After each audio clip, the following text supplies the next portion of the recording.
Greetings everyone. If you stumbled across this video on YouTube, this is the intro video to my latest October 2025 e-newsletter. If you're not a subscriber, you can go to muhs.ca/newsletter and sign up to get the latest personal finance info right in your mailbox monthly. If you're watching this video and you want to see what it's all about, you can actually just reply to the first email that you get after you subscribe, and I'll be happy to send you the October issue. So anyways, I want to keep this video fairly short. This month's email, I've got a fairly lengthy section in my scam, schemes, and bad financial advice section. Just a number of things that came up over the course of the past month that I think are worth sharing. This month, I was in fact even targeted myself by some scammers. You can read a little bit about it in the e-newsletter. And also there's a great video done by CBC Marketplace on how scammers are targeting people right in our community, even in Edmonton. So give that a watch. Recently, we were informed that the TFSA contribution limit, the annual limit for 2026, will be $7,000 again. If you're completely unfamiliar on how TFSAs work, you can check out my reference blog at muhs.ca/TFSA. In a nutshell, residents of Canada are eligible to contribute into a TFSA for each calendar year in which they're a resident, as long as they are 18 or older. And that contribution limit accumulates over the years. So if you didn't use it, if you've never used it and you were 18 back in 2009, you actually have about $102,000 of contribution space, and then we'll have $109,000 as of the beginning of next year. Again, there's more in that blog post I mentioned. About anything you need to know about contributions as well as withdrawals and how it all works. In terms of the annual amount that you can contribute to a TFSA, when they were first introduced in 2009, they were introduced with a contribution limit of $5,000. It was back in budget 2008 when that decision was made. January 1st, 2009 was when Canadians could first contribute their first $5,000 into a TFSA.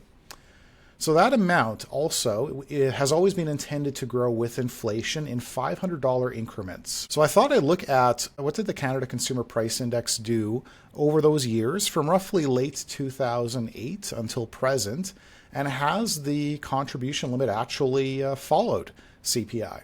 So I did this mainly out of my own curiosity. Not that I don't trust them, but let's have a look here. So what I basically plugged into Y-charts here is the a value of $5,000 December 2008 and what that grows to with the Canadian CPI. The very first increase to the TFSA limit came in 2013 when they increased it to $5,500. If you look on the chart here for 2013, we'll see at the beginning of 2013, or rather the end of 2012, when the decision was made to increase it, the value of our $5,000 and $2,008 had grown to $5,351, so they rounded up and gave us a contribution limit of $5,500. And you can see in the years that followed, that is roughly where that value was. And indeed, that was our contribution limit until 2019, with exception of year 2015, in which the contribution limit was raised to $10,000. That was an election year, but anyways, that was a one-off. 2019 was when they increased it to $6,000, and so we see by the end of 2018 the value here had approached the high $5,000. So again, they rounded, and $6,000 was the contribution limit in 2019. We then, of course, had a little stumble in which we saw some deflation, of course, during the pandemic, but then a pretty rapid rise in 2021 and 2022, which you can see here. By late 2022, the value had already approached $6,700. Of course, remember at that time, prior, the contribution limit was still $6,000.